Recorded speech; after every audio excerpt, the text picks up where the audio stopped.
Welcome. Today we're reading the chapter The House of NORHALA, of the novel The Metal Monster. Now, sit tight and let's get into it. Her eyes closed, her body relaxed. The potion had done its work quickly. We laid her beside Ventnor on the pile of silken stuffs, covered them both with a fold, then looked at each other long and silently, and I wondered whether my face was as grim and drawn as his. "It appears," he said at last, curtly, "that it's up to you and me for powwow quick. I hope you're not sleepy." "I am not," I answered as curtly, the edge of nerves in his manner of questioning doing nothing to soothe my own. "And even if I were, I would hardly expect to put all the burden of the present problem upon you by going to sleep." "For God's sake, don't be a prima donna," he flared up. "I meant no offense." "I'm sorry, Dick," I said. "We're both a little jumpy, I guess." He nodded, gripped my hand. "It wouldn't be so bad," he muttered, "if all four of us were all right. But Ventnor's down and out, and God alone knows for how long. And Ruth has all the trouble we have and some special ones of her own. I've an idea." He hesitated. "An idea that there was no exaggeration in that story she told, an idea that if anything she underplayed it." Too, I replied somberly. "And to me it is the most hideous phase of this whole situation, and for reasons not all connected with Ruth," I added. "Hideous," he repeated. "Unthinkable, yet all this is unthinkable. And still it is. And Ventnor coming back that way. Like a lost soul finding voice. Was it raving, Goodwin? Or could he have been? How was it he put it in touch with these things and their purpose? Was that message truth? Ask yourself that question," I said. "Man, you know it was truth. Had not inklings of it come to you even before he spoke?" "They had to me. His message was but an interpretation, a synthesis of facts I, for one, lacked the courage to admit." Too, he nodded. "But he went further than that. What did he mean by the keeper of the cones, and that the things were vulnerable under the same law that orders us? And why did he command us to go back to the city? How could he know? How could he? There's nothing inexplicable in that, at any rate," I answered. "Abnormal sensitivity of perception due to the cutting off of all sensual impressions. There's nothing uncommon in that. You have its most familiar form in the sensitivity of the blind. You've watched the same thing at work in certain forms of hypnotic experimentation, haven't you? Through the operation of entirely understandable causes, the mind gains the power to react to vibrations that normally pass unperceived, is able to project itself through this keying up of perception into a wider area of consciousness than the normal. Just as in certain diseases of the ear, the sufferer, though deaf to sounds within the average range of hearing, is fully aware of sound vibrations far above and far below those the healthy ear registers." "I know," he said. "I don't need to be convinced. But we accept these things in theory, and when we get up against them for ourselves we doubt. How many people are there in Christendom, do you think, who believe that the Saviour ascended from the dead, but who, if they saw it today, would insist upon medical inspection, doctor's certificates, a clinic, and even after that render a Scotch verdict? I'm not speaking irreverently, I'm just stating a fact." Suddenly he moved away from me, strode over to the curtained oval through which NORHALA had gone. "Dick," I cried, following him hastily, "where are you going?" "What are you going to do?" "I'm going after NORHALA," he answered. "I'm going to have a showdown with her, or know the reason why." "Drake," I cried again, aghast, "don't make the mistake Ventnor did. That's not the way to win through. Don't, I beg you, don't."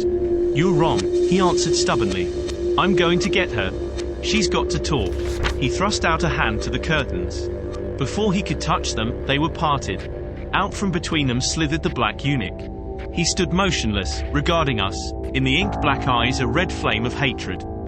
I pushed myself between him and Drake. "Where is your mistress, Uruk?" I asked. "The goddess has gone," he replied sullenly. "Gone?" I said suspiciously, for certainly NORHALA had not passed us. "Where? Who shall question the goddess?" he asked. "She comes and she goes as she pleases." I translated this for Drake. "He's got to show me," he said. "Don't think I'm going to spill any beans, Goodwin. But I want to talk to her. I think I'm right, honestly I do." After all, I reflected, there was much in his determination to recommend it. It was the obvious thing to do unless we admitted that NORHALA was superhuman, and that I would not admit. In command of forces we did not yet know, en rapport with these people of metal, sealed with that alien consciousness Ruth had described all these, yes. But still a woman of that I was certain. And surely Drake could be trusted not to repeat Ventnor's error. "Uruk," I said, "we think you lie. We would speak to your mistress. Take us to her." "I have told you that the goddess is not here," he said. "If you do not believe, it is nothing to me. I cannot take you to her, for I do not know where she is." "Is it your wish that I take you through her house?" "It is," I said. "The goddess has commanded me to serve you in all things." He bowed, sardonically. "Follow."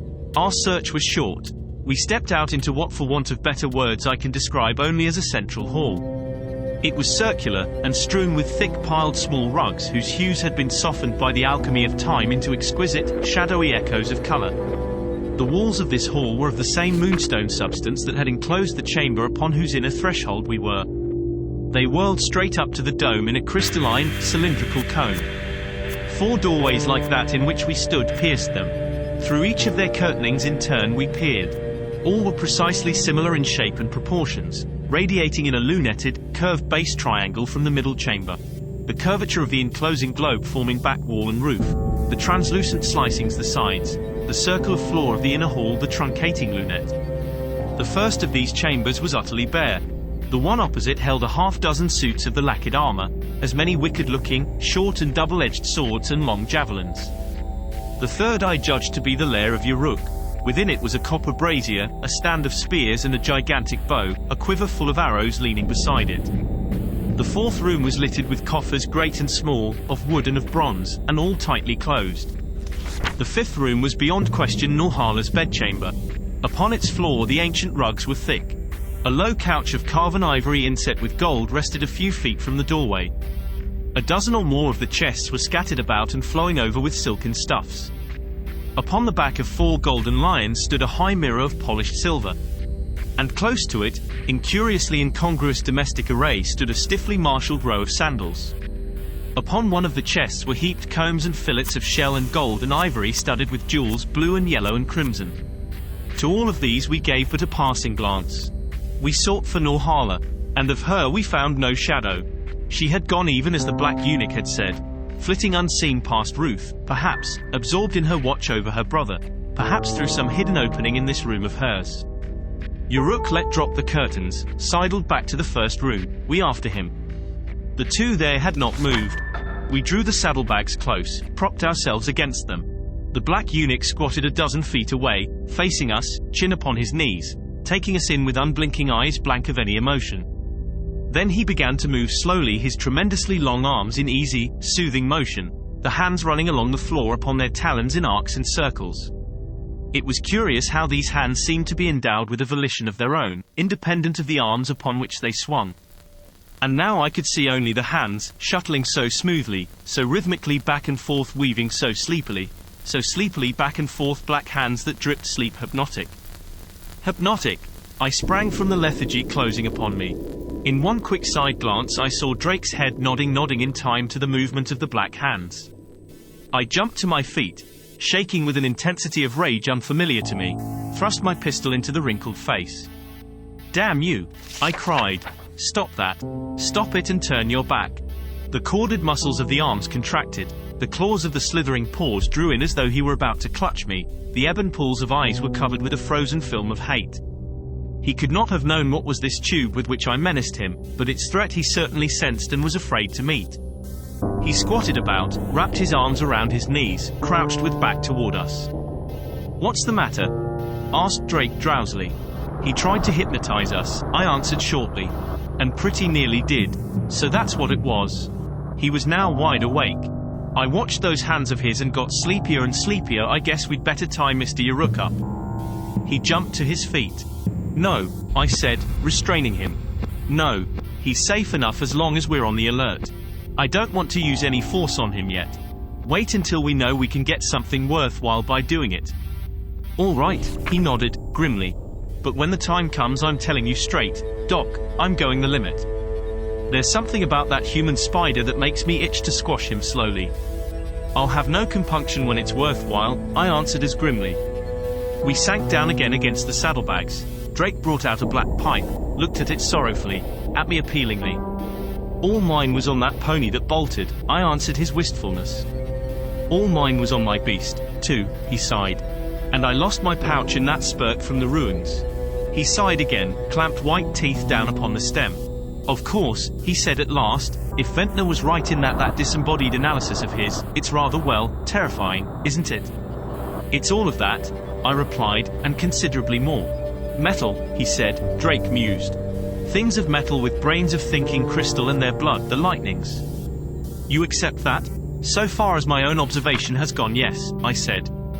Metallic yet mobile.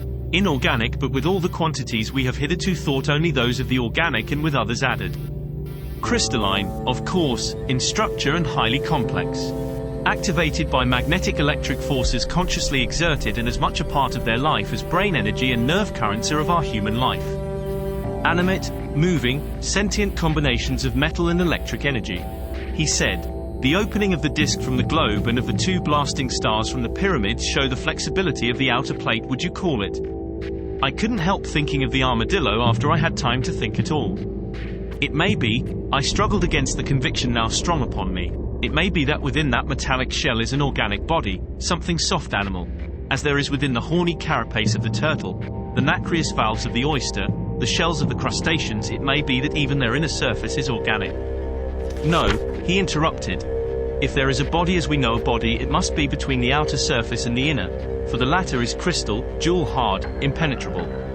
Goodwin Ventnor's bullets hit fair. I saw them strike. They did not ricochet, they dropped dead. Like flies dashed up against a rock, and the thing was no more conscious of their striking than a rock would have been of those flies. Drake, I said. My own conviction is that these creatures are absolutely metallic, entirely inorganic, incredible, unknown forms. Let us go on that basis. I think so, too, he nodded, but I wanted you to say it first. And yet is it so incredible, Goodwin? What is the definition of vital intelligence sentience? Haeckel's is the accepted one. Anything which can receive a stimulus, that can react to a stimulus and retains memory of a stimulus, must be called an intelligent, conscious entity. The gap between what we have long called the organic and the inorganic is steadily decreasing. Do you know of the remarkable experiments of Lilly upon various metals? Vaguely, I said. Lilly, he went on, proved that under the electric current and other exciting mediums, metals exhibited practically every reaction of the human nerve and muscle. It grew weary, rested, and after resting was perceptibly stronger than before. It got what was practically indigestion, and it exhibited a peculiar but unmistakable memory. Also, he found, it could acquire disease and die. Lilly concluded that there existed a real metallic consciousness. It was Le Bon who first proved also that metal is more sensitive than man, and that its immobility is only apparent. Le Bon in Evolution of Matter, Chapter 11. Take the block of magnetic iron that stands so grey and apparently lifeless, subject it to a magnetic current lifeless. What happens? The iron block is composed of molecules which under ordinary conditions are disposed in all possible directions indifferently. But when the current passes through, there is tremendous movement in that apparently inert mass. All of the tiny particles of which it is composed turn and shift until their north poles all point more or less approximately in the direction of the magnetic force. When that happens, the block itself becomes a magnet, filled with and surrounded by a field of magnetic energy, instinct with it. Outwardly it has not moved. Actually, there has been prodigious motion. But it is not conscious motion, I objected. Ah, but how do you know? He asked. If Jacques Loeb is right, that action of the iron molecules is every bit as conscious a movement as the least and the greatest of our own. There is absolutely no difference between them. Your and mine, its every movement is nothing but an involuntary and inevitable reaction to a certain stimulus. If he's right, then I'm a buttercup, but that's neither here nor there. Loeb, all he did was to restate destiny, one of humanity's oldest ideas, in the terms of tropisms, infusoria and light. Omar Khayyam chemically reincarnated in the Rockefeller Institute. Nevertheless, those who accept his theories have to admit that there is essentially no difference between their impulses and the rush of filings toward a magnet. Equally nevertheless, Goodwin, the iron does meet Haeckel's 3 tests. It can receive a stimulus. It does react to that stimulus and it retains memory of it. For even after the current has ceased, it remains changed in tensile strength, conductivity and other qualities that were modified by the passage of that current. And as time passes, this memory fades. Precisely as some human experience increases wariness, caution, which keying up of qualities remains with us after the experience has passed, and fades away in the ratio of our sensitivity plus retentiveness divided by the time elapsing from the original experience, exactly as it is in the iron. Did you enjoy today's chapter of The Metal Monster? Why not subscribe and ring the bell?